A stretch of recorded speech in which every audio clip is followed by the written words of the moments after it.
SER Podcast. La cadena SER. Hora 25. Pablo Tallón.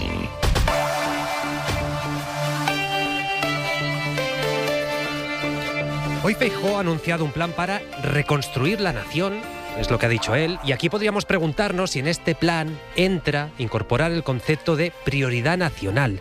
Esa idea acuñada por Le Pen hace ya medio siglo, de la que Vox hace bandera, nos lo podríamos preguntar, pero él ya ha dejado claro que, hombre, que un obstáculo no va a ser. Que toda la crítica a los acuerdos con Vox sea ordenar el acceso a las ayudas y a las subvenciones públicas de acuerdo con el arraigo me deja muy tranquilo.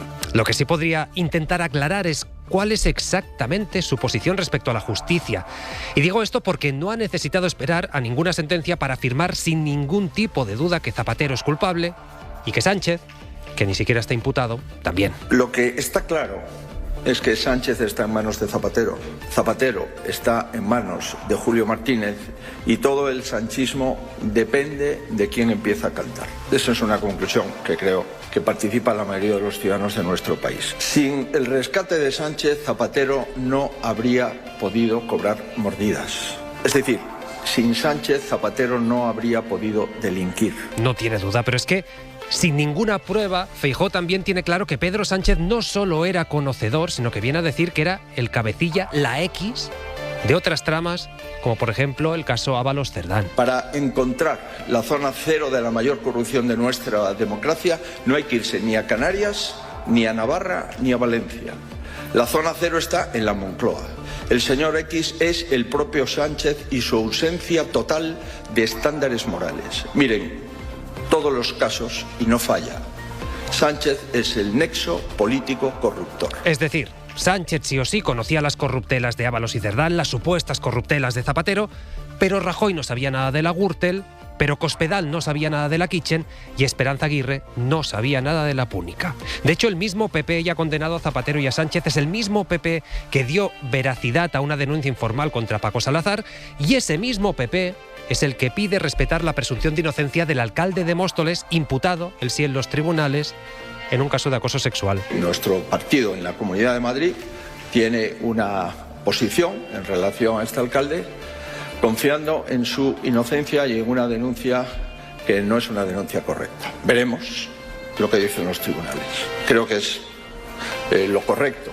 Veremos lo que dicen los tribunales para los míos.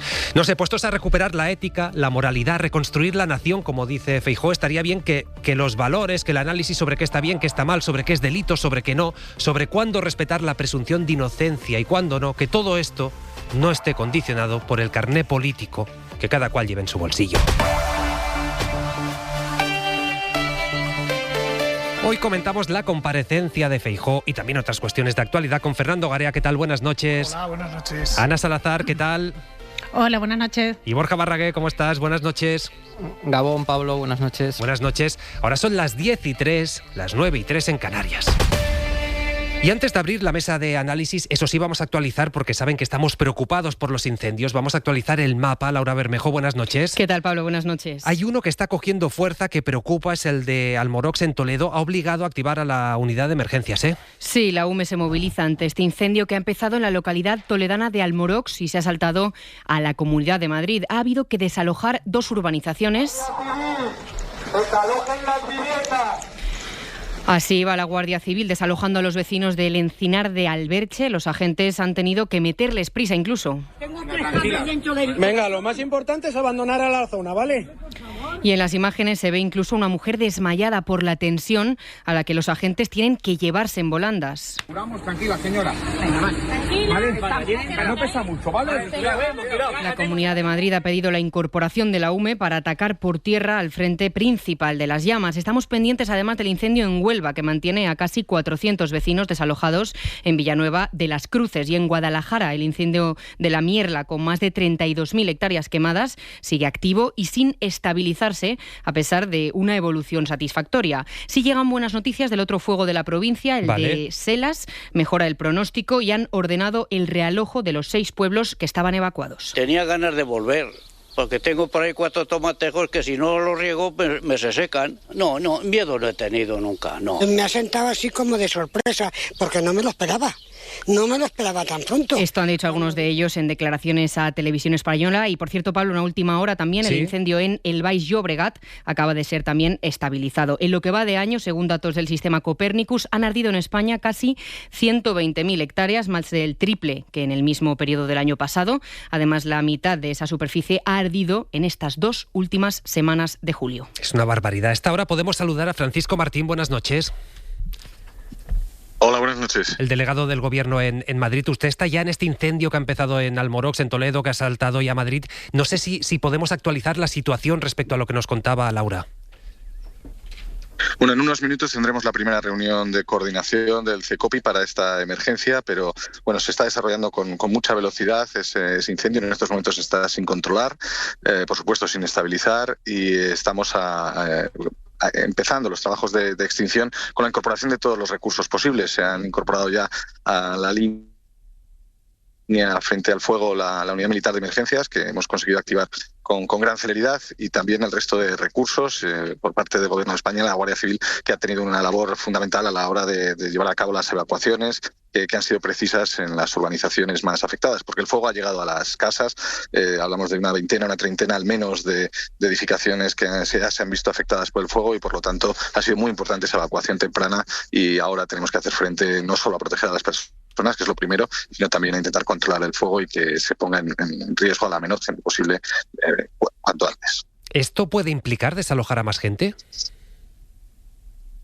Sí, vamos a ir siguiendo la evolución del incendio. Ya se ha confinado a distintas poblaciones, se han tenido que enviar 2 mensajes de desalert, y también se ha ido evacuando a personas de urbanizaciones que podían estar en peligro. Si el fuego evoluciona, seguiremos dando las indicaciones precisas, y por eso es importante pedirle a la población prudencia y atención a las indicaciones que vayamos dando desde los servicios oficiales para ir así minimizando los riesgos para las personas. No sé si les preocupa algún municipio en concreto, si, pues eso, hay algún punto donde tengan la atención específicamente puesta.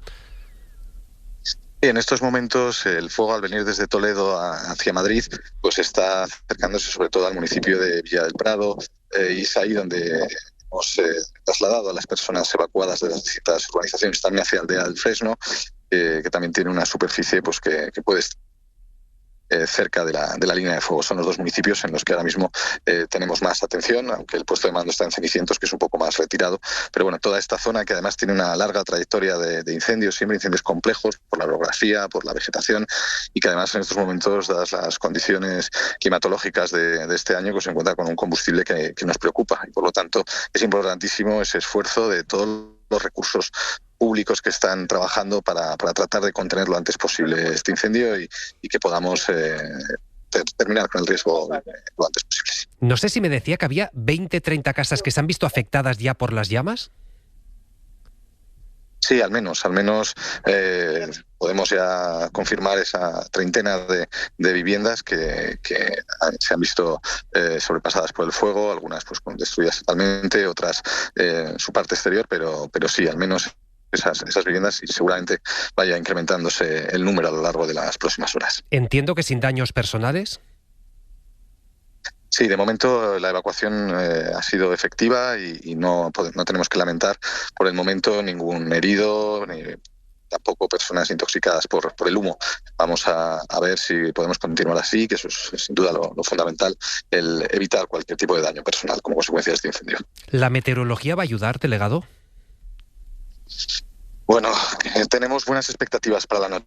Ahora tendremos la información meteorológica actualizada, pero a priori las expectativas son positivas para que a lo largo de la noche podamos tener una ventana que nos permita atacar con eficacia este incendio e intentar controlarlo lo antes posible. Vamos a ver si se confirman esas condiciones, y con todo el trabajo de tantos servidores públicos a los que hay que agradecerles ese esfuerzo infinito que realizan cada día y en estas situaciones tan complicadas, pues estoy convencido de que seremos capaces de controlar este incendio. Pues ojalá que sí. Francisco Martín, delegado del Gobierno en Madrid, gracias por estar esta noche en Hora 25 y ánimo en las próximas horas.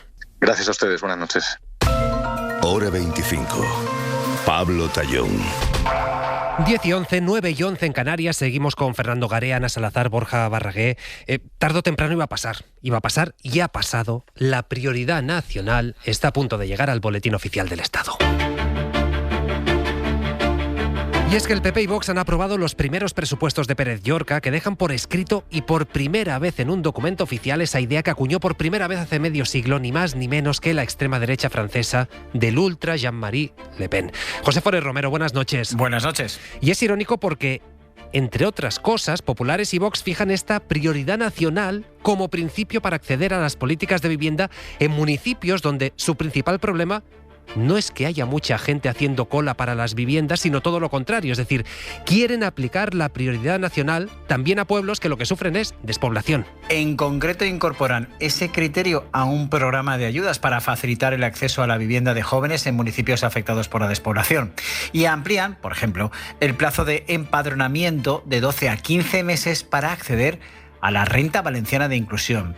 Y es que el principio de prioridad nacional entra de lleno en la atención a las personas afectadas por la desigualdad, la pobreza y la exclusión social, de manera que existe una asignación prioritaria de los recursos públicos a quienes mantienen un arraigo real, duradero y verificable en la Comunidad Valenciana, con el objetivo de asegurar la relación efectiva y afectiva del solicitante a la región.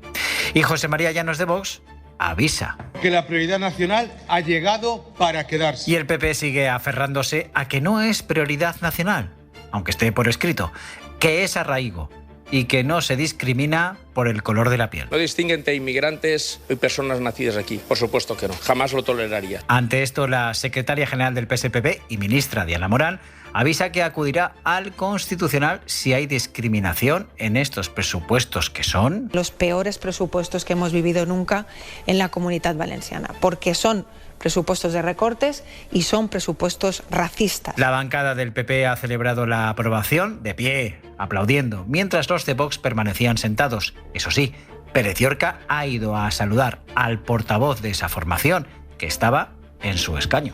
Bueno, a Feijóo le han preguntado hoy por esto, lo escuchábamos en el arranque, por el hecho de que la prioridad nacional haya quedado consagrada por primera vez en unos presupuestos, y él lo que ha venido a decir es, pues no sé dónde está el problema. Que toda la crítica a los acuerdos con Vox sea ordenar el acceso a las ayudas y a las subvenciones públicas de acuerdo con el arraigo, de acuerdo con el tiempo censado en esa comunidad autónoma, me deja muy tranquilo.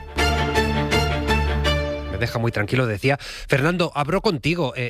Me sorprende la velocidad con la que conceptos que hasta ahora eran tabú, que hubieran asustado a cualquiera, de repente se asumen con esta naturalidad y se reivindican.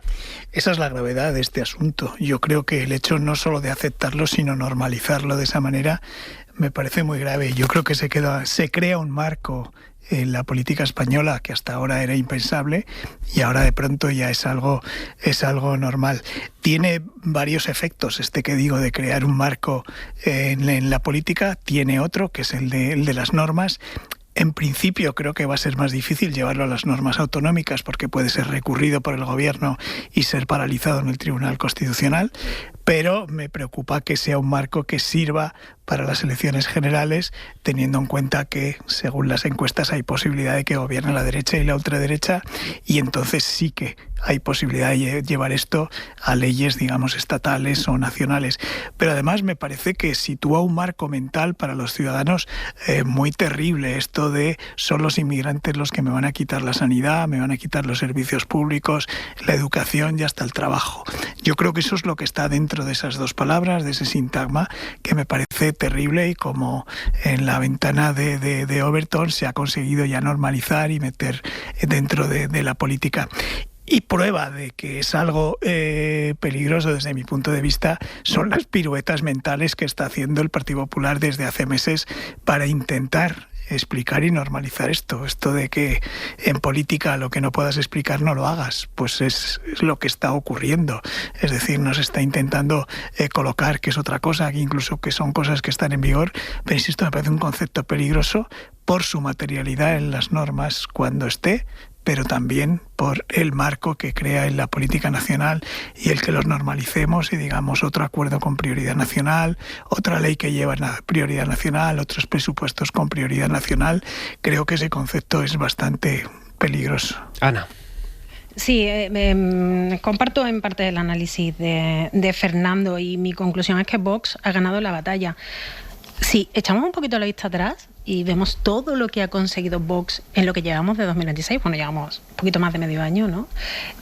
La velocidad con la que Vox está ganando posiciones, y no me refiero solamente a posiciones electorales o posiciones de votos, sino a posiciones de influencia, a posiciones de poder, esa velocidad va a velocidad de relámpago, ¿no? O sea, empezamos el año con una serie de pactos que tenían que firmar, vamos continuando el año con elecciones en las que Vox entra en diferentes gobiernos, pactos que terminan firmándose, a pesar de que aquí en Andalucía todo eso representaba un lío enorme, se terminaron firmando en 48 horas. Y hoy vemos ya como esos pactos que en principio eran negro sobre blanco empiezan a ser ley. Y esto responde perfectamente a cuál es la estrategia que tiene Vox. Vox, cuando abandona los gobiernos en la etapa anterior, en la que estuvo en los diferentes gobiernos autonómicos, él abandona los gobiernos, ellos abandonan el gobierno, pero ellos se habían limitado a hacer propaganda política, ¿no? Hasta ahí más o menos quedaba su labor política, su labor pública. Sin embargo, en esta vuelta, en esta segunda parte de Vox, ¿no? En esta segunda temporada, vamos a llamarlo así, vienen con una firmeza política aplastante y vienen también con una firmeza a meter su agenda de reformas, y todo lo que en esos pactos autonómicos que estábamos viendo, que decíamos, bueno, pero es que esto no es legal lo que están firmando, ¿no? Había medidas, por ejemplo, esta que estamos viendo ahora, ¿no? De discriminar a personas por según qué cosas, ¿no? Para el uso o para el acceso a los recursos públicos. Veamos que eso es ilegal, pero es que ya está firmado. O sea, ya no es que esté solamente firmado, es que ya es ley. Y esto es la antesala de lo que va a ocurrir en el momento o en caso de que en unas elecciones generales lleguen a Moncloa como socio minoritario. Pero es que este socio minoritario es el que está teniendo la capacidad de influencia y el poder sobre el socio mayoritario, en este caso en los gobiernos autonómicos, que es el Partido Popular. Es que claro, Borja, si esto ocurre, es decir, si el PP llega a la Moncloa de la mano de Vox, no le va a costar nada a Feijóo asumir esta prioridad nacional. Esto se va a notar seguro en las políticas, en algunas más, en algunas menos, en algo se va a notar, aunque sea cosmético, pero lo decía Fernando, lo decía Ana, el marco mental está ya instaladísimo. Allí han ganado claramente. Sí. Yo creo que el concepto de prioridad nacional admite, es un sintagma, ¿no? Cuyo significado está en discusión, pero admite básicamente dos interpretaciones. En la más moderada viene a designar cierta prioridad de los nacionales sobre los extranjeros en el acceso a las prestaciones sociales. Como la sanidad, como la vivienda, varias de las que citabais, ¿no? Incluso si lo entendemos en este sentido más moderado, es un concepto muy problemático por razones jurídicas, que seguramente atenta contra el artículo 14 de la Constitución, es decir, que seguramente sería incluso en esta acepción más moderada inconstitucional, filosóficas también, porque como decías remite a lógicas nativistas muy queridas por Jean-Marie Le Pen, pero incluso empíricas, ¿no? Porque apela a la idea de que los extranjeros están sobrerepresentados en sanidad, en vivienda, en prestaciones sociales, cuando en realidad no tenemos ningún dato que avale esto. Los extranjeros hoy en día son más o menos el 14% de la población. Es muy difícil saber qué porcentaje de ellos usa la sanidad, pero sabemos qué porcentaje de ellos cobran prestaciones por desempleo y sabemos cuántos de ellos son beneficiarios del IMV, y más o menos son el 12-13%, es decir, hay una consonancia perfecta, básicamente perfecta, entre el número de extranjeros que tenemos en España y el número de usuarios de prestaciones sociales de las que tenemos datos. Pero sabemos que todas las parejas, y parece que Vox y el PP cada vez lo son más, desarrollan con los años, ¿no? Y con el afecto un lenguaje propio. Pues unos se llaman bebu, otros se llaman ratón, otros te llaman gordito.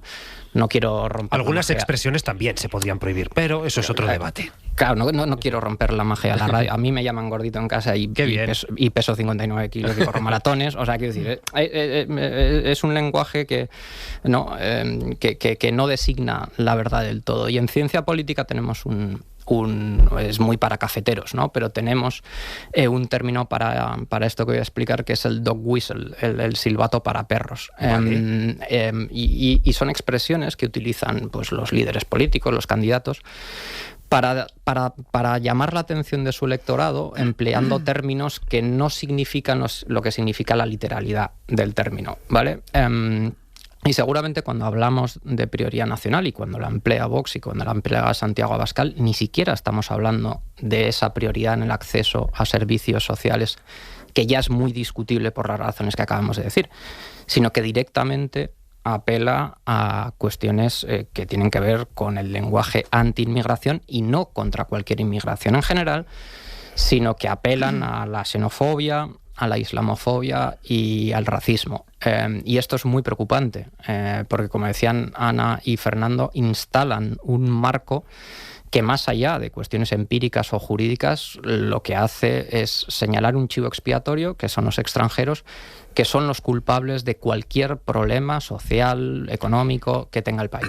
Claro, es que pensando en futuras campañas electorales, sean autonómicas, sean generales, pensemos que uno de los temas de debate va a ser el deterioro de los servicios públicos. Y habrá quien diga que en sus comunidades, por ejemplo, la sanidad funciona mal, o otros dirán que los trenes y los transportes funcionan mal. Ya está establecido que esto es por culpa de que ha aumentado la población, porque hay muchos inmigrantes y porque están haciendo que el acceso a la sanidad sea más difícil. Es decir, el marco de la ecuación está perfectamente establecido con estas dos palabras que efectivamente pueden no significar nada, pero establecen ese marco mental, que a mí me parece que eso es lo peligroso. Quizá me atrevería a decir que más que pueda estar en una ley, porque efectivamente hay posibilidades de recurso, hay posibilidades que haya dificultades para terminar poniéndolo en la práctica, pero me parece que instalar esto en el debate y que cualquier ciudadano, cuando vaya a una lista de espera o a un ambulatorio médico y vea que le dan para muy tarde la cita o que hay mucha fila, mucho número, inmediatamente le va a venir a la cabeza esto es porque hay más inmigración. Claro. Y a mí ese debate, junto con otros que se ha establecido de la ley de nietos, la regularización, etcétera, me parece que es lo peligroso para una sociedad. Y efectivamente, como decía Ana, es que Vox ha conseguido establecerlo. Porque la estrategia del Partido Popular, que más o menos creo que estaba en la rueda de prensa implícito de Feijóo de hoy, es, vamos a ver, en otros países del mundo los cordones sanitarios no han funcionado contra la ultraderecha, al final la ultraderecha ha terminado creciendo igual en Francia, Alemania, etcétera. Nosotros lo que vamos a hacer es integrarlos en los gobiernos para que se desgasten con la gestión y, como siempre, hay una norma que se cumple casi invariablemente, que es que los socios minoritarios de las coaliciones terminan sufriendo y terminan desapareciendo incluso.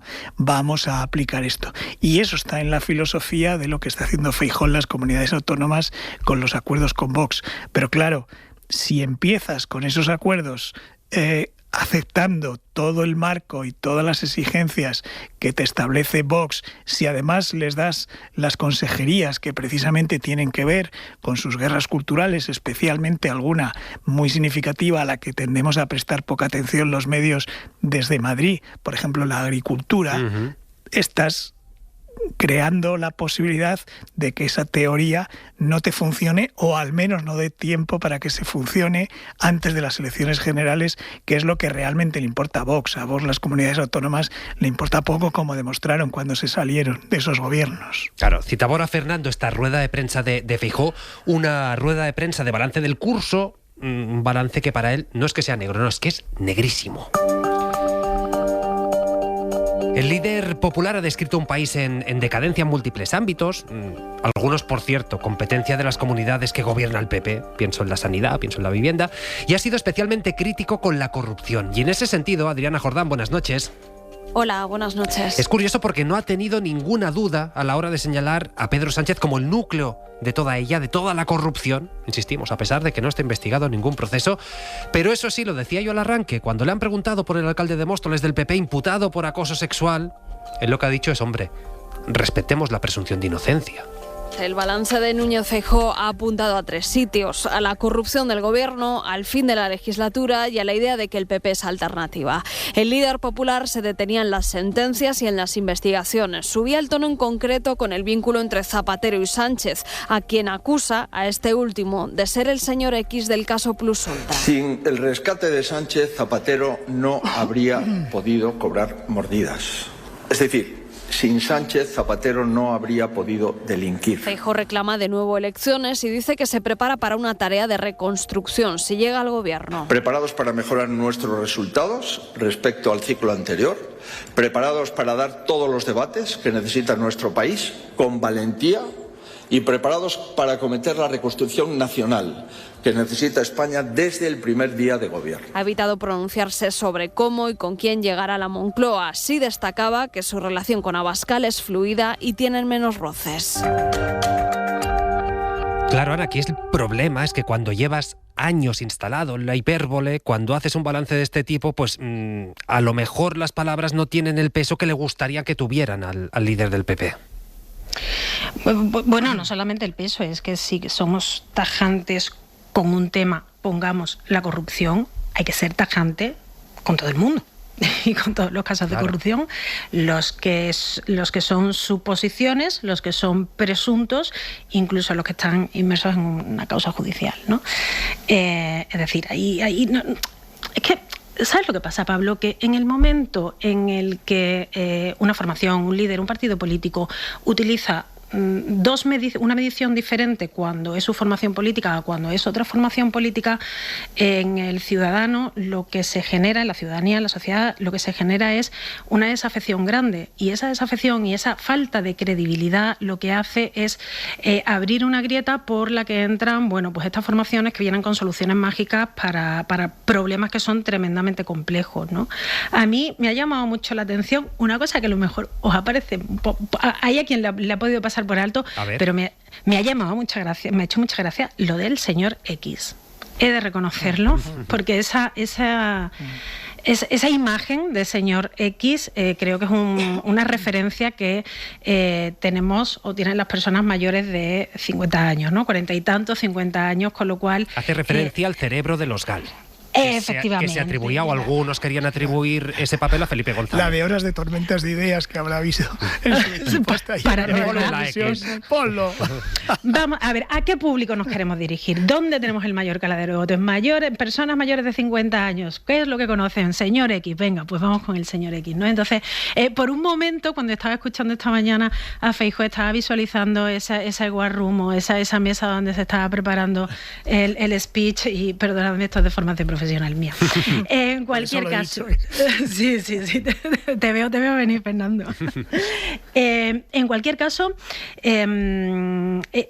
da la sensación, escuchando sobre todo esta primera parte de la intervención de Núñez Feijóo, que su balance de este año político no está tan centrado en lo que son políticas, aunque después en la segunda parte sí ha hablado más, bueno, sí, de algunos temas, ¿no? Lo estáis comentando, de vivienda, de sanidad, de control de fronteras, que bueno, vivienda, sanidad, también las comunidades autónomas tienen competencias, y ahí se podría también pasar la prueba del algodón, pero que la primera parte, el grueso, la entrada, el primer punch que tú lanzas, sea en tu discurso, en tu valoración de toda la gestión, sea la crítica por la corrupción y la crítica a Sánchez y este gobierno está acabado y todo ese discurso, que no es un balance de gestión, es un discurso más bien propagandístico, puede hacer pensar a la persona que lo está escuchando, al oyente de a pie, que probablemente, bueno, si es que lo he escuchado, porque ya todos tenemos muchas más ganas de estar en un chiringuito con una cerveza comiéndonos una sardina, que esto va más de una lucha de poder que de una intención real de construir un país y de solucionar problemas. Es decir, cuando nosotros nos vamos a la conversación que está en redes sociales, a la conversación que está en la actualidad, en todos los medios, y encima a los mensajes que están lanzando nuestros líderes políticos, las formaciones políticas, y todo se queda en una brocha gorda donde la corrupción ocupa el 90%, pues al final volvemos a lo mismo, ¿no? A esa desafección, a esa desconexión de la ciudadanía con la política, con nuestros representantes políticos. Y yo insisto que para mí eso representa una grieta y una amenaza hacia nuestros sistemas democráticos. Por tanto, bueno, creo que merecemos una pensada seria a cómo darle una vuelta a esta comunicación política que tenemos, y esto también en torno al mea culpa, a esta comunicación política que tenemos, que no solamente podemos hacerlo pensando en ganar likes, en ganar, en fomentar la abstención o la desmovilización del votante contrario, sino también en construir un poco un proyecto político que al fin y al cabo eso es lo que significa la política. Claro, es que Borja, hay un grueso de población que está cansada de este ataque permanente, constante, el ataque por el ataque, y que dice, a mí las políticas me interesan, pero yo lo que veo de la política no es nada gratificante. Sí, bueno, esto no es un prurito snob ni académico, ¿no? Pero es que es verdad que en inglés tienen 3 palabras para designar la política. Policy, que significa políticas públicas; polity, que es la comunidad, ¿no? El ámbito de personas que son relevantes para nuestras decisiones políticas; y politics, que es la política entendida como política, como discurso político, ¿no? Y bueno, históricamente los partidos políticos han prestado mucha atención a las políticas públicas. Seguramente la derecha pues neoliberal de los 90, ¿no? Aquella famosa de It's the economics stupid, ¿no? Era la economía, sí. Y todo el discurso político estaba lleno de datos y se hablaba de eficiencia y de todo esto. Y ahora una de las mayores, mira, no tenía pensado hablar de esto, pero ya que me das pie, claro. Una de las mayores transformaciones del discurso político de la derecha tiene que ver con que muchos de estos partidos han abandonado absolutamente el discurso de las policies para centrarse únicamente en la polity, en la comunidad política de referencia, y en politics entendida como discurso político. ¿Por qué polity?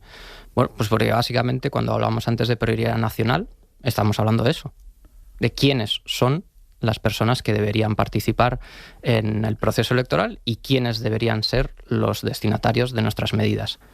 Y el discurso de la derecha, que ha sustituido a la derecha tradicional, se centra única y exclusivamente, básicamente, en eso. Por cierto, una derecha, y aquí sí que tenía los datos, ¿no? Estas nuevas derechas que han sustituido a la derecha tradicional en Italia, Fratelli, Portugal, Chega, Austria, FPO, Países Bajos, PVV, Francia, Bélgica, y tenemos la duda, porque en las últimas encuestas lo sitúan por delante, de AfD en Alemania, Suecia y Finlandia. Una derecha que, insisto, no habla en absoluto de policies, las políticas públicas son cosas del pasado, son cosas de la derecha de los 90, y que hablan solo de inmigración, obviamente con un discurso anti-inmigración, no queremos la inmigración en absoluto, y de politics, del discurso político entendido básicamente, pues esto, ¿no? Como zascas, como la brocha gorda de considerar que el enemigo es malísimo y es todo corrupción, y los nuestros son seres de luz, y que no, y donde el discurso acerca de lo posible de la política como solución amistosa de conflictos y como solución racional está absolutamente ausente del debate público. Fernando. Sí, a mí de la rueda de prensa ha habido 3 cosas que me han llamado fundamentalmente la atención. Una de táctica que puede parecer que no tiene importancia, pero que la tiene. La costumbre desde hace muchos años es que este tipo de balances el líder de la oposición la hace al día siguiente o el mismo día que la hace el presidente del gobierno, una vez escuchado lo que hace el presidente del gobierno. En este caso, el presidente del gobierno la va a hacer el martes que viene, la rueda de prensa de balance del curso político, y el líder del PP ha elegido hacerlo unos días antes, lo cual, en mi opinión, tiene un notable riesgo, porque haces que la controversia, como se está demostrando aquí, no es tanto la respuesta o la crítica que puede hacer el líder de la oposición a lo que dice el presidente del gobierno, como qué propuestas o qué ideas o qué cosas ha dicho el líder de la oposición. Ese es el primer riesgo que ha asumido y que me parece importante porque determina también lo que se ve de la rueda de prensa. El segundo, que es algo que se repite muchas veces en la línea de lo que decía Borja de cómo se hace la política ahora, Feijóo, el PP en general tiene siempre una costumbre que, en mi opinión, creo que es poco eficaz. A ver, creo que objetivamente podemos decir que hay un escenario ahora en el que hay escándalos que tiene al gobierno preocupado, acorralado, como cada uno quiera ver, pero creo que es evidente que existen esos escándalos. Hay una sentencia del caso Ábalos. Esto es, desde el punto de vista de algunos, desde luego mía, hay una responsabilidad política por parte del presidente del gobierno, política, y sin embargo el PP siempre tira por elevación, de tal forma que va casi a una responsabilidad penal, casi, del presidente del gobierno, situándole como la X de todo esto. Con lo cual, como eso hoy por hoy es una exageración, porque no hay ninguna causa en la que haya nada por la que se puede imputar al presidente, no sabemos mañana o la semana que viene o dentro de un mes, o a lo mejor no, pero en este momento no hay. Si tú tiras por elevación, estás disparando donde no existe, en todo caso un futurible, pero no lo que existe en cada momento, y yo creo que ese es uno de los errores que suele cometer el Partido Popular y especialmente Feijóo. Luego, creo que ha habido un momento que para mí es el más importante de la rueda de prensa, por la pregunta que le han hecho y por lo mal que ha contestado Feijóo. La pregunta de Paloma Esteban, periodista de ABC, era ¿cómo es posible que con todo este escenario el Partido Popular no haya superado, según todas las encuestas, la expectativa de voto que tuvo exactamente hace 3 años en las elecciones generales? Lo cual me parece una pregunta muy pertinente. Y ha contestado muy mal, lo cual, efectivamente, la propia mala respuesta dice que la pregunta era certera y que efectivamente el Partido Popular y Feijóo tiene un problema 3 años después por no conseguir despegar, a pesar de que tiene todo a su favor. Ha dicho algo así como que le parece un milagro que gente que ve televisión española vote al Partido Popular. Lo cual, digamos que no parece un argumento, vamos, no lo he citado porque no me parece un argumento que sea muy, muy eficaz. Y luego, claro, tiene lo que tú mencionabas al principio en cuanto a sus casos. Hoy mismo están las conclusiones de Kitchen. Sí, ahora iremos, sí. Yo creo que el líder del PP, concedamos que eso ocurrió en una época en la que él no tenía mando dentro del Partido Popular, pero creo que será exigible, y espero que lo haga cuando haya sentencia. Si, como da la impresión, hay sentencia condenatoria, espero que rechace los hechos y ponga mucha más distancia de la que ha puesto hasta ahora. Y desde luego tiene algunos casos, como el alcalde de Móstoles, en los que no puedes permitir que sigan en el cargo imputados cuando estás pidiendo al Partido Socialista, creo que con razón, pero lo tienes que hacer tú también, cuando hay imputados en el otro lado, pides que esas personas dejen los cargos. Yo creo que tiene que haber una coherencia también en lo que sostienes. Ahora citaba a Fernando a la Kitchen. Pues en nada hablamos de eso. Hora 25. Pablo Tallón. 10:43, 9:43 en Canarias. Decíamos que sobre uno de los casos que salpica al gobierno, el caso Leire 10, hoy Cristina Narbón ha comparecido en la Comisión de Investigación del Senado y allí ha vuelto a negar que ella fuera algo así como la madrina de la fontanera. Ha negado que la colocara, por ejemplo, en Correos. Yo soy amable e intento, en la medida de lo posible, que una relación, no solo, por supuesto, con personas afiliadas, también con personas que no lo son y de otros partidos políticos incluso. Y puede ser que se interpreten las cosas de una forma absolutamente fuera de lugar. Yo no he sido su madrina para nada. Y lo decíamos antes, Feijóo sí que ha intentado agarrarse hoy en su comparecencia al caso Leire, al caso Zapatero, pero por lo que sea, ni media mención a la Kitchen. Y eso que hoy un expeso pesado del PP, un expeso pesado del gobierno de Rajoy, ni más ni menos que el exministro del Interior Jorge Fernández Díaz, defendía su inocencia en un alegato final en este juicio de la Kitchen, es decir, de aquella trama que presuntamente utilizó policías que pagamos entre todos para eliminar pruebas que tenía Bárcenas sobre la caja B del Partido Popular.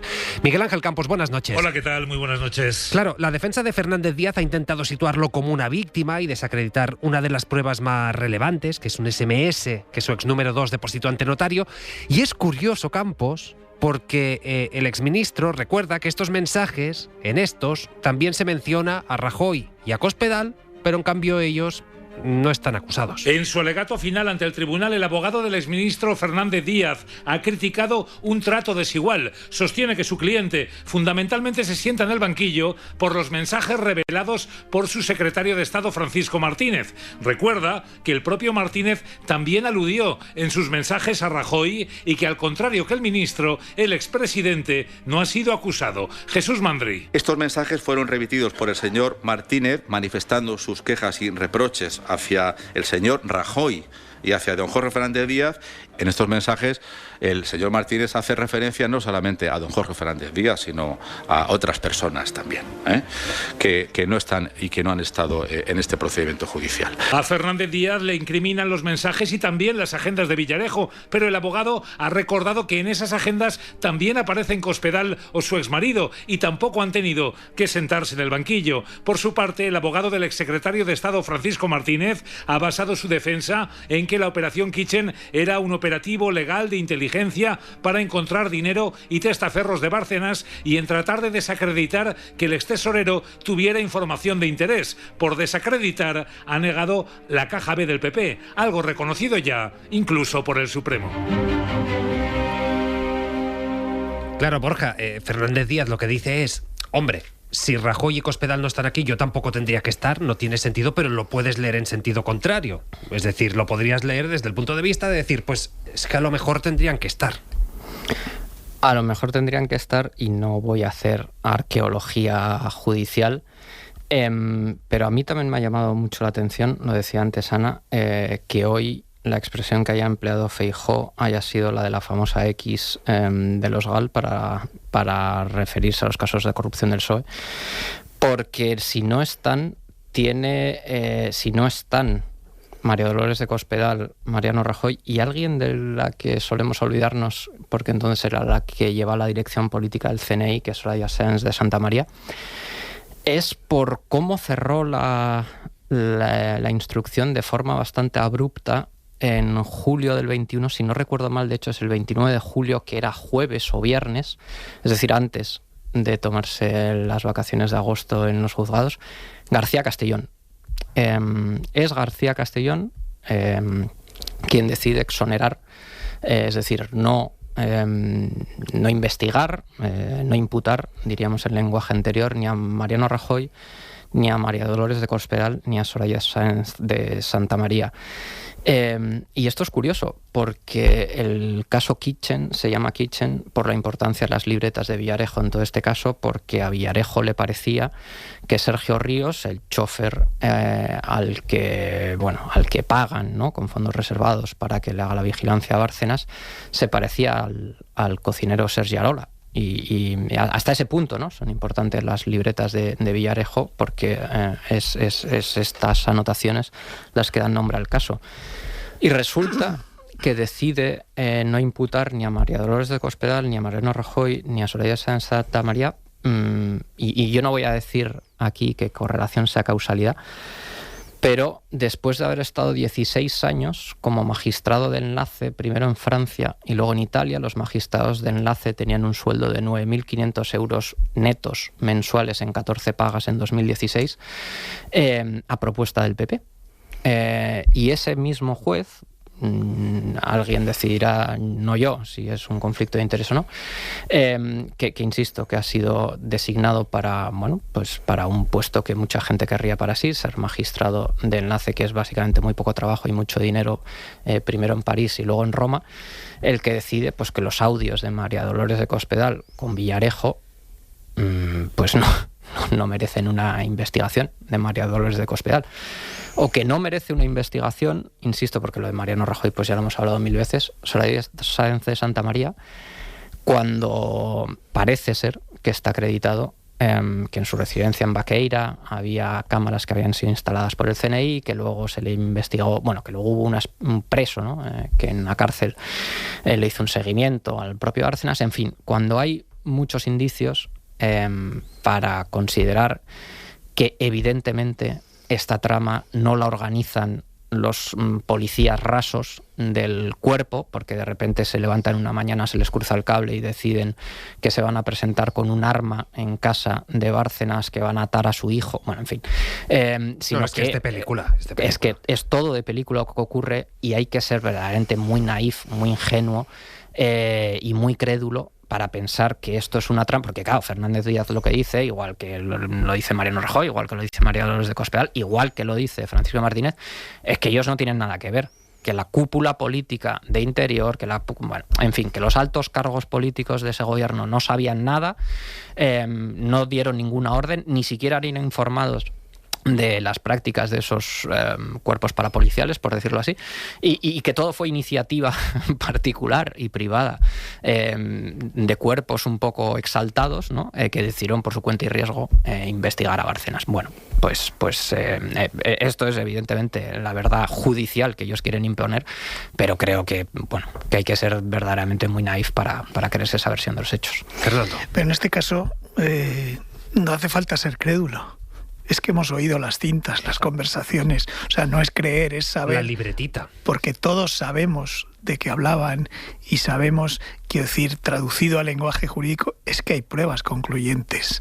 Hay pruebas concluyentes de que hablaban de ello, de que planificaban cómo hacerse con la libretita, el que estaban tramando cómo buscar las pruebas para abortar la investigación judicial, el cómo movilizaron a decenas de miembros de las fuerzas de seguridad del Estado en su interés. Es decir, no hace falta que haya ni siquiera una declaración de un coimputado o de un testigo, es que los hemos oído hablar de ello y les hemos oído además hablar, en el caso de Cospedal, en la sede del Partido Popular, la misma en la que hoy Feijóo ha dado la rueda de prensa. Es que les hemos oído, por tanto no se trata de creer, es saber, porque lo hemos oído y tenemos constancia. En el caso de Jorge Fernández también, que por cierto ha tenido la cara dura de seguir escribiendo artículos, algunos de ellos dando lecciones de éticas, mientras estaba sentado en el banquillo, y no sé si ahora va a seguir una vez que ha terminado el juicio.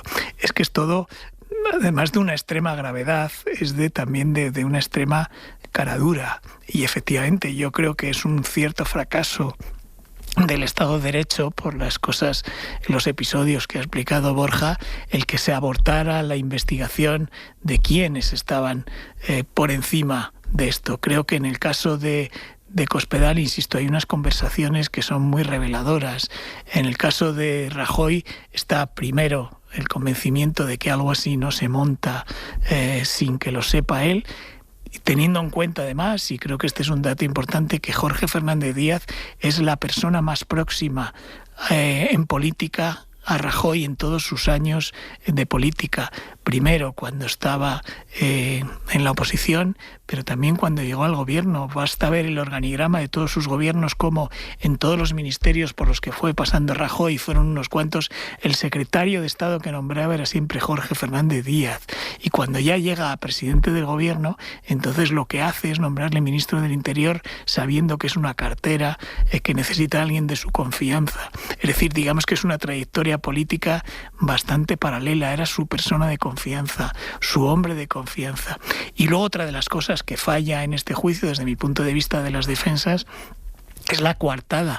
Esto de decir, no, es que estaban buscando el dinero dentro de la investigación judicial, es que es falso, es que no eran policía judicial la que estaba actuando ahí, porque no estaban a las órdenes de ningún juez. La investigación se hacía por otro lado, que no tenía nada que ver con lo que ellos buscaban, entre otras muchas cosas, porque ya para entonces se había encontrado dónde estaba el dinero de Bárcenas, no hacía falta buscarlo. Es decir, es evidente en el episodio del cura, en todo, que lo que buscaban eran pruebas que pudieran incriminarles y que pudieran aumentar la responsabilidad del terrible caso Gürtel. Y a mí me parece de eso de una extrema gravedad. Todo lo que ocurrió, insisto, hay pruebas y unas coartadas muy débiles. Y creo que tenía toda la razón, aunque me ha sorprendido que lo dijera, el abogado de Jorge Fernández en el informe final, decir esto de que también figuraban otros nombres y no se han investigado. Pues claro, es que esa es la clave precisamente de todo. Claro, de hecho, Ana, lo decía yo al principio, sorprende que el Partido Popular, que Feijóo, cuando Bárcenas señala a Rajoy, dice, no solo lo sabía, sino que trituró unos papeles delante de mí, unos papeles con la supuesta contabilidad en B, bueno, supuesta no, porque está ya juzgado, dice, no, es que eso es la declaración de un delincuente, pero cuando Julio Martínez dice Zapatero lo sabía, Zapatero movía hilos, ahí el PP, ahí Feijóo le da plena credibilidad. Claro, esta es la cuestión donde encontramos el conflicto a la hora de poner los estándares, ¿no? A la hora de poner la medición. Y esa es una de las cuestiones de la dimensión. Bueno, yo la dimensión judicial del tema prefiero no entrar porque no es mi expertise, pero sí en la dimensión más comunicativa, ¿no? Más narrativa, que es al final cómo se construyen las ideas y lo que termina horadando en el cerebro y en el ser del sujeto, y por tanto lo que al final modula el comportamiento político y el comportamiento electoral, ¿no? Y aquí podemos poner el foco en dos puntos diferentes. Uno, las narrativas que está utilizando Jorge Fernández Díaz, ¿no? O sea, es decir, lo que ha puesto sobre la mesa, que es como argumento que no se le puede condenar por el mero hecho de ser ministro. O sea, que ese argumento lo tenemos hoy también encima de la mesa y no es válido para el Partido Popular.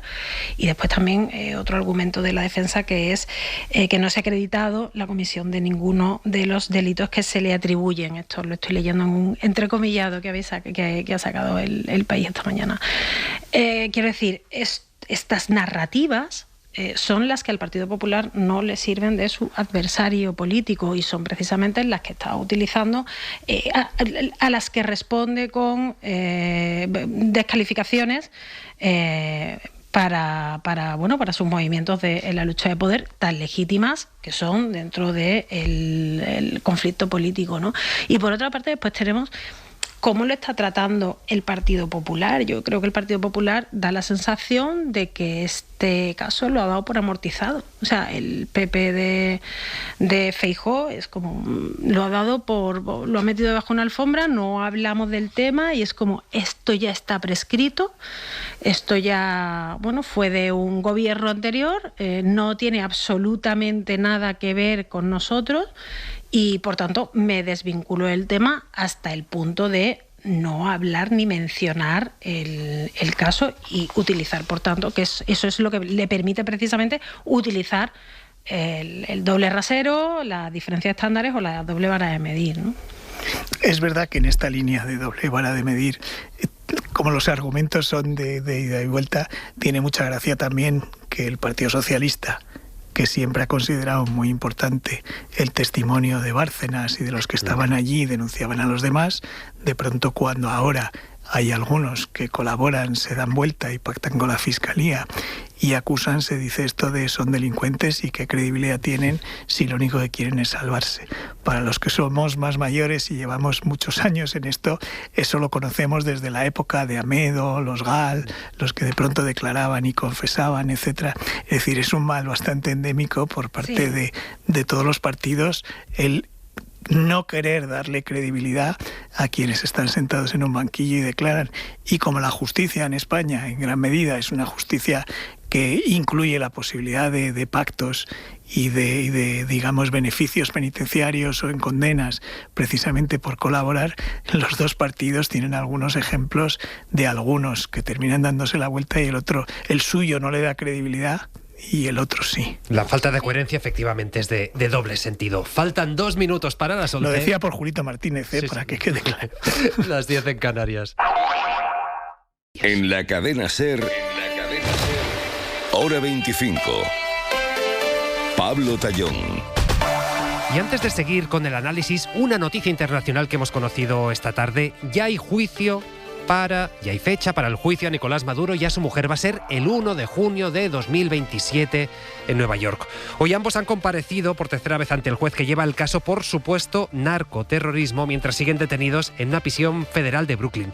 No sé qué más sabemos. Victoria García, buenas noches. La audiencia duró solo 18 minutos. Se vio a Maduro después hablar con su abogado Barry Pollack, mientras que su mujer era escoltada fuera de la sala del juzgado.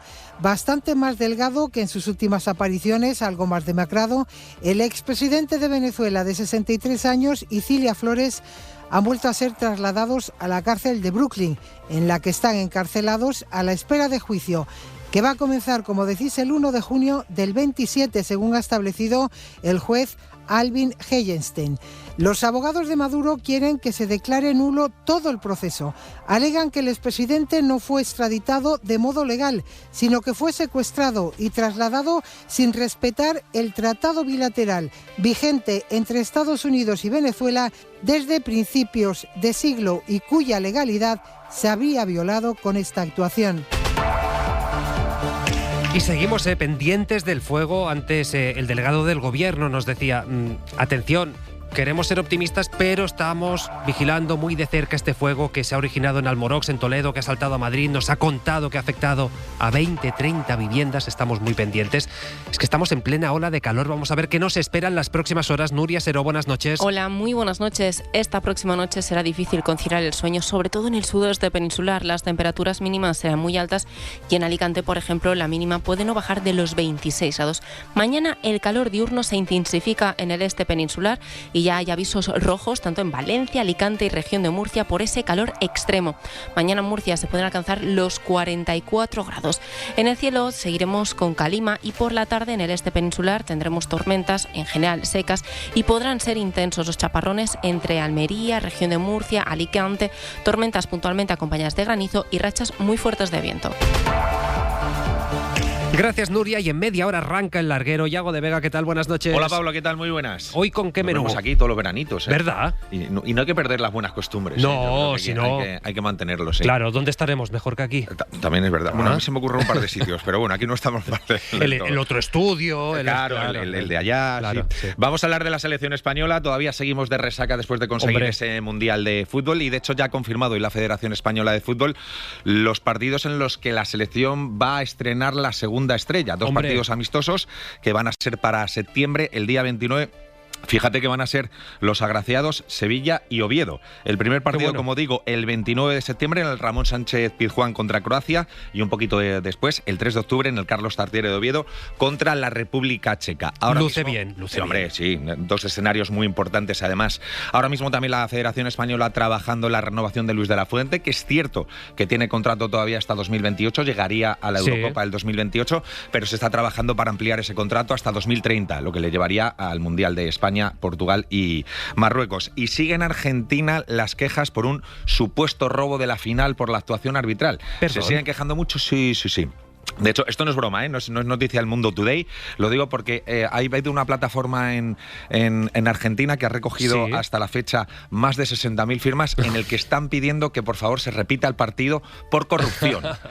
Igual de esta forma Argentina consigue tirar a puerta con otros 90 minutos, viendo que en 120 minutos no fue capaz, igual con 90 más. Pero bueno, hay que tomárselo un poquito a modo de broma. Pues si quieren firmar, pues busquen esta plataforma. Sí. De momento el larguero en media hora. No, pueden estar tranquilos, pues no se va a repetir el partido, ¿eh? O sea, no gracias, Yago. Hasta luego, chao. 11:06, 16 en Canarias. Bueno, se han quedado tranquilos con lo de partido. A lo mejor sí, no se va a repetir. Pero con esto que les vamos a contar no lo sabemos. Asusta un poco. Vamos a hablar de un incidente cibernético sin precedentes. Y como asusta un poco, vamos a contarlo bien.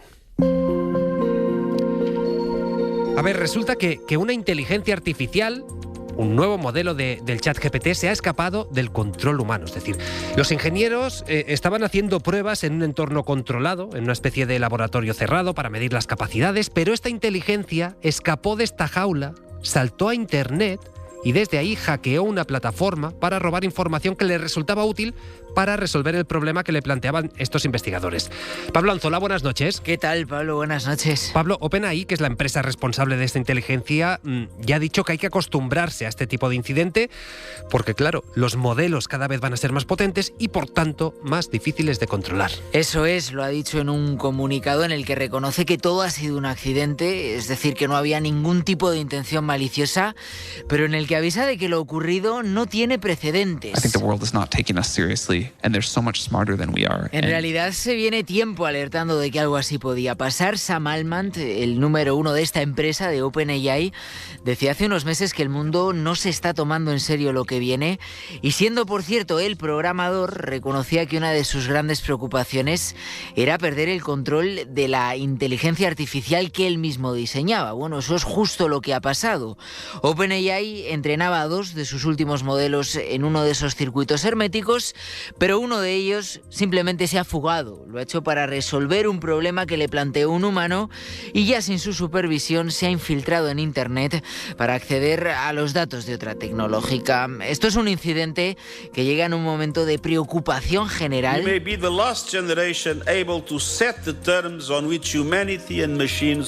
Desde organizaciones como la ONU, Antonio Guterres alertaba hace unas semanas de que la nuestra puede ser la última generación capaz de definir los límites en los que coexisten las máquinas y la humanidad.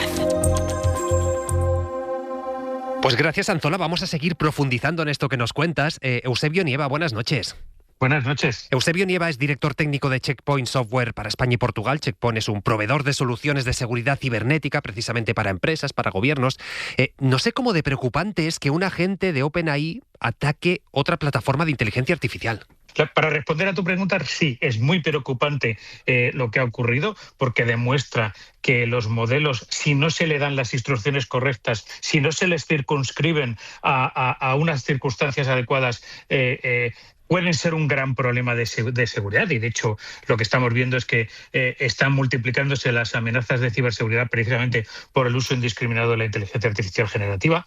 Pero en este caso lo que ha ocurrido, o al menos de lo que tenemos referencia, es que el modelo le dieron unas instrucciones para ser capaz de completar un benchmark, de completar una prueba, pero no le dijeron que no se podía salir de sus restricciones.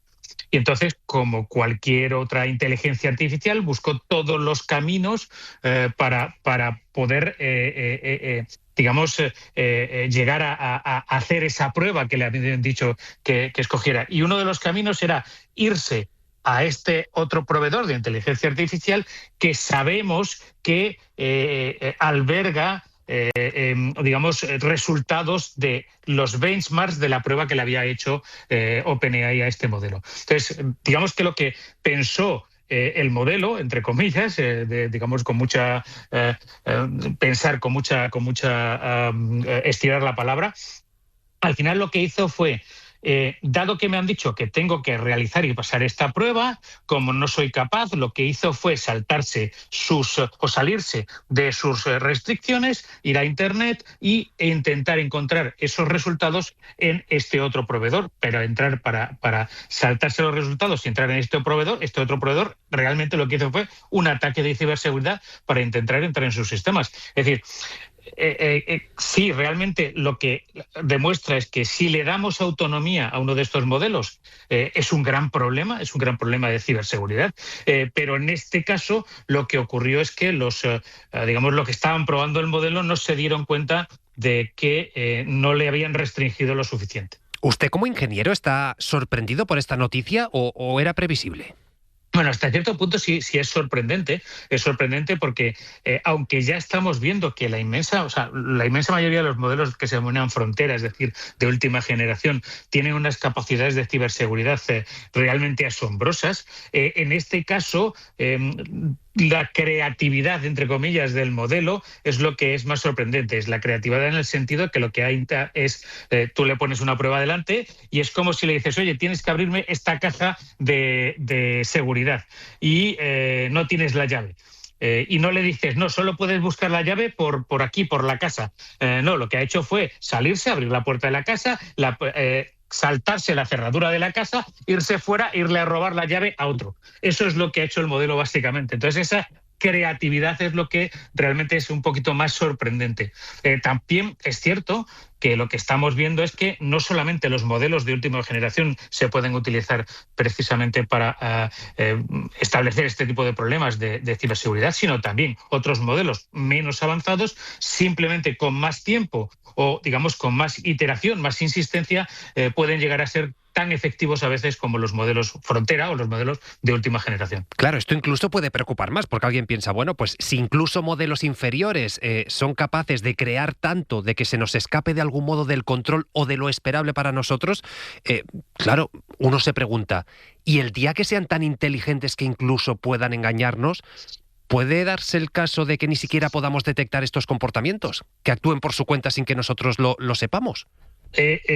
Si llega ese día, efectivamente puede ocurrir esto. Es decir, si llegara ese día en el cual llegamos a tener la inteligencia artificial general, que se denomina, o una inteligencia de nivel humano, más que de nivel humano, ahora mismo las inteligencias artificiales están al nivel de los humanos expertos en muchos campos. Otra cosa es que querramos tener o que idealmente aspiremos a tener una inteligencia artificial completamente general que es capaz de ser igual que un humano o mejor que cualquier humano en todos los campos, ¿de acuerdo? Eso es lo que se denomina la inteligencia artificial general. Yo creo personalmente que todavía estamos lejos de ese punto. Con la tecnología actual y con los algoritmos actuales creo que aún estamos, que no estamos todavía en el camino, que todavía falta cierta, ¿cómo diría yo?, cierta salto tecnológico para poder llegar ahí. Pero, en cualquier caso, en eventos de este tipo, en eventos en los cuales a lo mejor le estamos diciendo que al modelo haga algo, pero no le restringimos a dónde se tiene que circunscribir, es decir, no te puedes saltar esto, no puedes hacer esto otro, no puedes hacer tal, es posible que los resultados puedan llegar a ser inesperados y puede ser en muchas ocasiones difícilmente detectables. En este caso ha sido más un fallo de los investigadores por no acotar bien, un síntoma de inteligencia, un error, un fallo. ¿Cómo lo describiría? Yo lo describiría, todas esas cosas podrían ser aplicables, pero sobre todo es un fallo de los investigadores al no acotar y restringir el problema al cual se tiene que enfrentar el modelo, ¿vale? También es cierto que los investigadores pensaban que el modelo estaba acotado en un entorno súper seguro, pero el modelo en sí mismo encontró una salida dentro de, digamos, la caja de arena o dentro de la jaula en la cual le tenían encerrado, pues encontró una salida, salió y fue a buscar la solución al otro. No fue a quiero tomar el control, tal y como entendemos desde el punto de vista humano, quiero tomar el control de la otra empresa o atacar a la otra empresa, no. El objetivo era, digamos, resolver el problema que le habían puesto. Y el problema que le habían puesto era, tienes que ser capaz de saltarte esta protección. Para hacer eso, ¿qué es lo que hizo? Pues como obviamente tiene un corpus de conocimiento enorme de documentos en Internet, de entrenamientos posteriores que se le hacen a los modelos, lo que ha hecho el modelo es pensar, entre comillas, o comportarse de una manera muy similar a como lo haría un humano. Si te ponen un examen, una de las formas de superar el examen es precisamente copiar, ¿vale? Pues eso es lo que ha intentado hacer el modelo. El modelo lo que ha intentado hacer esta inteligencia artificial es irse a otro sitio, a ver si en este otro sitio tenían la solución para el problema que le habían planteado. Los investigadores no lo han, digamos, encerrado correctamente. A lo mejor ahora la pregunta es absurda, pero volviendo al ejemplo del examen, ¿no es posible poner una inteligencia artificial que haga de revisor, que esté en la sala vigilando, que sea el policía que vigila otras inteligencias artificiales? De hecho, es gran parte de todas las investigaciones que todas las empresas de inteligencia artificial, de ciberseguridad, que estamos utilizando la inteligencia artificial precisamente para proteger a nuestros clientes y para protegernos de la inteligencia artificial y proteger también los posibles ataques a la inteligencia artificial, es lo que estamos haciendo. Estamos utilizando esa inteligencia artificial generativa, sobre todo, que es el último modelo, o las cosas más espectaculares que estamos viendo, precisamente como punto de apoyo para controlar tanto eventos en los cuales un externo está intentando atacar a nuestros clientes, como circunscribir, digamos, las investigaciones de inteligencia artificial, como controlar precisamente todos estos eventos que podrían ser causados por una inteligencia artificial. Últimamente también se habla mucho de un modelo de Estados Unidos, Anthropic, que se dice no se puede dejar que se use masivamente, es demasiado peligroso. Puede incluso hackear bancos centrales, bancos convencionales. ¿Va a ser la inteligencia artificial una de las armas del futuro? Armas militares, me refiero. De eso estoy prácticamente convencido, que ahora mismo se está utilizando como parte de algunos elementos ofensivos en diferentes países y en diferentes armas. La inteligencia artificial juega un papel, o está jugando un papel clave. Eso está clarísimo, y eso es algo que yo creo que todos coincidimos desde el punto de vista de ciberseguridad. Pero lo que también tenemos que tener en cuenta es que la inteligencia artificial es exactamente igual que un martillo, es decir, una herramienta más, una herramienta muy poderosa, una herramienta muy potente, muy general, pero la podemos utilizar tanto para el mal como para el bien. Pues ya lo ven, toca prepararse para todo esto, porque noticias de este tipo me temo que vamos a tener que ir contando en los próximos años. Así que, Eusebio Nieva, muchas gracias por estar esta noche en Hora 25. Muchas gracias a vosotros. Hora 25. Pablo Tallón. 11 y 19, 10 y 19 en Canarias. No sé si se acuerdan del decreto de vivienda, es decir, del que tiene que servir para alargar los contratos de alquiler sin que esto se traduzca en un aumento exagerado de precios. Pues bien, hoy este decreto, que el martes va a aprobar el Consejo de Ministros, el segundo intento, ha dado un pasito hacia adelante y dos hacia atrás. Y digo esto porque, por un lado, el PSOE y Sumar han acordado que se puedan prorrogar todos los contratos que venzan antes de julio del 2028, es decir, un año más de lo que contemplaba el anterior decreto, el que tumbó el Congreso de los Diputados. Ahora bien, Lorena Carramolino, buenas noches. Buenas noches, Pablo. Claro, lo difícil va a ser que a la segunda vaya la vencida, es decir, que el decreto ahora sí consiga los apoyos para ser aprobado en el Congreso. De hecho, el PNV y Podemos acaban de poner líneas rojas incompatibles, es decir, los vascos reclaman cambios en la ley del suelo para que sea más fácil construir. Los de Irene Montero, que son también imprescindibles, replican que si esto ocurre ni siquiera se van a sentar a negociar. Y Junts vuelve a poner unas condiciones difíciles de cumplir y dicen que si no, tampoco van a apoyarlo. El Gobierno va a tener difícil que el nuevo decreto de la vivienda acordado entre PSOE y Sumar salga adelante en el Congreso de los Diputados. Esto después de que el PNV y Podemos hayan escenificado ya el primer choque sobre las medidas que debe incluir. El Grupo Vasco exige una reforma de la ley del suelo para facilitar la construcción de más vivienda y los morados se niegan a ello. De hecho, lo señalan como línea roja porque esta medida supondría, según fuentes de Podemos, legalizar proyectos urbanísticos que ahora son ilegales. Esta es la primera diferencia que va a tener que solventar el gobierno de Sánchez, pero no será la única. El voto de Junts es también imprescindible y los independentistas catalanes también fijan sus exigencias: bonificaciones fiscales y dejar fuera cualquier medida que facilite la ocupación. La Moncloa tiene por delante 5 días de negociación para conseguir un texto que contente a todos los grupos parlamentarios. Por ahora, este texto incluye una prórroga de los alquileres reforzada porque afectará a todos los contratos que venzan antes de junio de 2028. Esto supone un año más de lo que recogía el decreto anterior. Pues, Fernando, seguramente lo que demuestra esto es lo difícil que es aprobar leyes que tengan carga ideológica, izquierda y derecha en cuestiones económicas. Es obvio que son como aceite y agua. Pues es lo que hay. Quiero decir, estamos en una situación de bloqueo parlamentario prácticamente, en el que es muy difícil aprobar iniciativas. Mañana, previsiblemente, el Pleno volverá a rechazar la senda de déficit. Sí. Hablar de que se aprueben presupuestos parece imposible, pero no solo presupuestos, cualquier norma como esta va a ser imposible. Es decir, además entramos en un momento en el que ya todos los anteproyectos que se vayan aprobando en Consejo de Ministros, hay un tema temporal que va a ser muy difícil que salgan adelante. Hay atascados las leyes, por ejemplo, de reforma de la justicia. Sí. No se van a poder aprobar y ahí se quedarán en el Parlamento porque no hay acuerdo. La ley Mordaza. ¿Os acordáis de la ley Mordaza? ¿Cuántas veces la hemos derogado? En el 2014 fue la primera moción para derogarla y desde entonces no ha sido posible. Ahí está todavía atascada. Y otras tantas. Es decir, yo creo que lo que hay que hacer es aceptar la realidad de que estamos en una situación en la que a la falta de mayorías y la geometría complicada se une también el que cada uno de los partidos empieza a posicionarse de cara a esas elecciones. Los socios parlamentarios empiezan a separarse en lo posible del gobierno y solo quieren aprobar las que de verdad les interesen mucho políticamente, pero con intereses contrapuestos entre una parte de derechas, Junts sobre todo, y PNV, y Podemos, Esquerra y tal, que son partidos claramente de izquierdas. Y a su vez PP y Vox, que se miran de reojo y se marcan continuamente, no están dispuestos tampoco a apoyar ninguna de las iniciativas que vengan del gobierno, con lo cual yo creo que estamos a punto de, si no estamos ya en una situación de frustración parlamentaria absoluta. Menos mal que ahora se cierra el Parlamento y hasta mediados de septiembre no se vuelve a abrir. Ana. Sí, ese apunte que estaba dando Fernando al final es muy importante. Parece que no, pero esto de que ahora se cierre el Parlamento y que no se vuelva a abrir hasta septiembre es un balón de oxígeno para demasiados.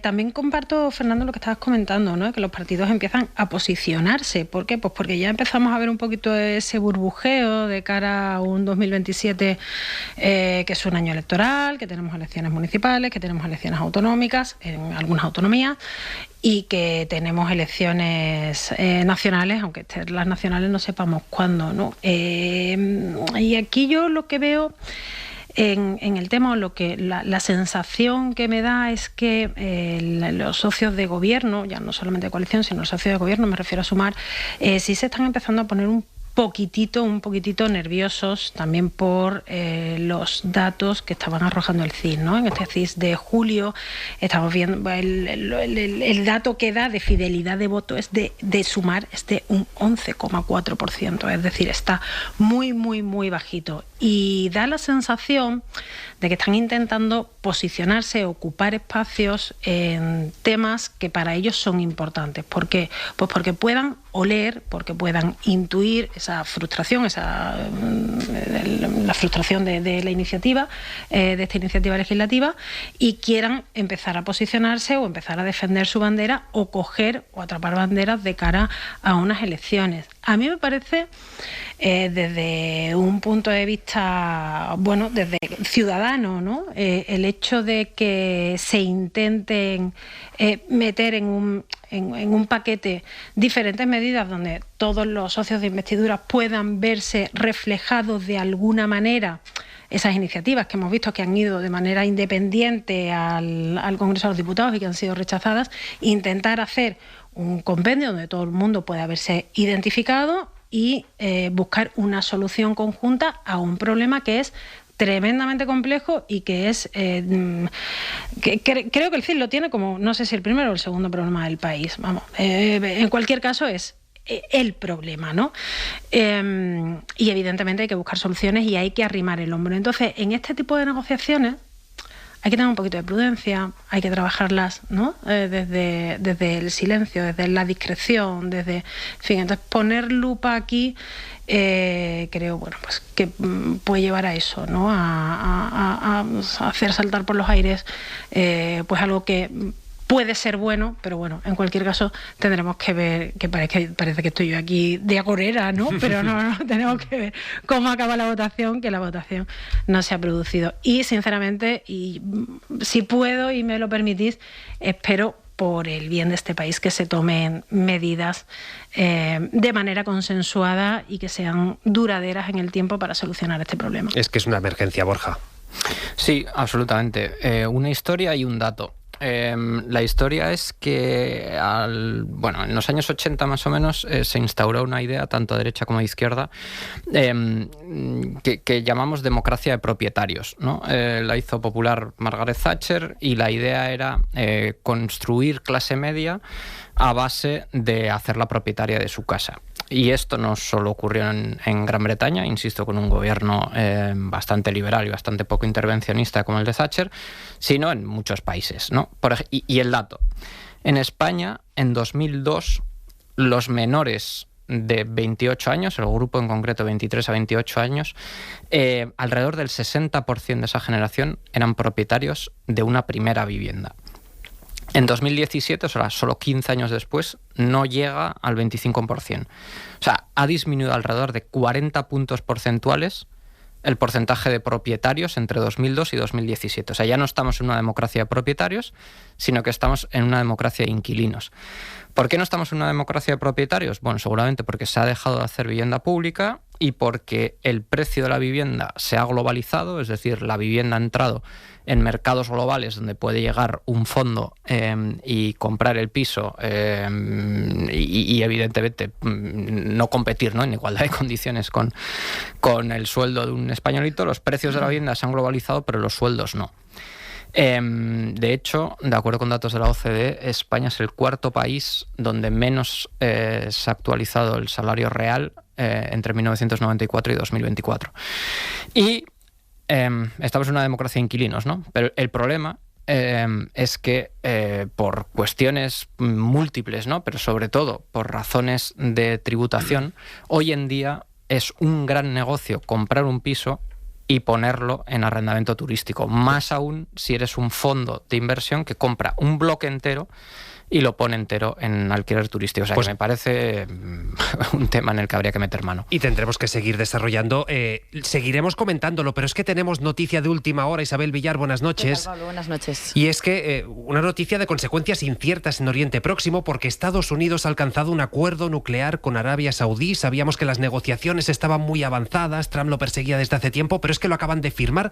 Hay que decir que de momento no dan más detalles, pero según han publicado medios estadounidenses, el acuerdo va a permitir a los saudíes crear su propio programa nuclear con fines civiles, dicen. Sí, lo ha anunciado el Departamento de Energía de Estados Unidos, que habla de un acuerdo histórico de cooperación, pero sin desarrollar de momento más detalles. Según medios como el New York Times, citando funcionarios estadounidenses, el pacto permitirá a Arabia Saudí desarrollar un programa nuclear civil, incluso podría desembocar en que puedan enriquecer uranio. Los detractores del acuerdo no ven claro que Trump permita ahora a los saudíes, grandes rivales de Irán en la región, tener un programa nuclear, y más teniendo en cuenta que esto del enriquecimiento de uranio es el gran argumento del presidente de Estados Unidos para lanzarse a la guerra contra Irán. Pero bueno, el acuerdo está firmado, es lo que ha anunciado esta noche el Departamento de Energía. Ahora lo tiene que aprobar el Congreso de Estados Unidos. Pues habrá tiempo para comentarlo. Fernando Gareana, Salazar, Borja Barragué, gracias a los tres.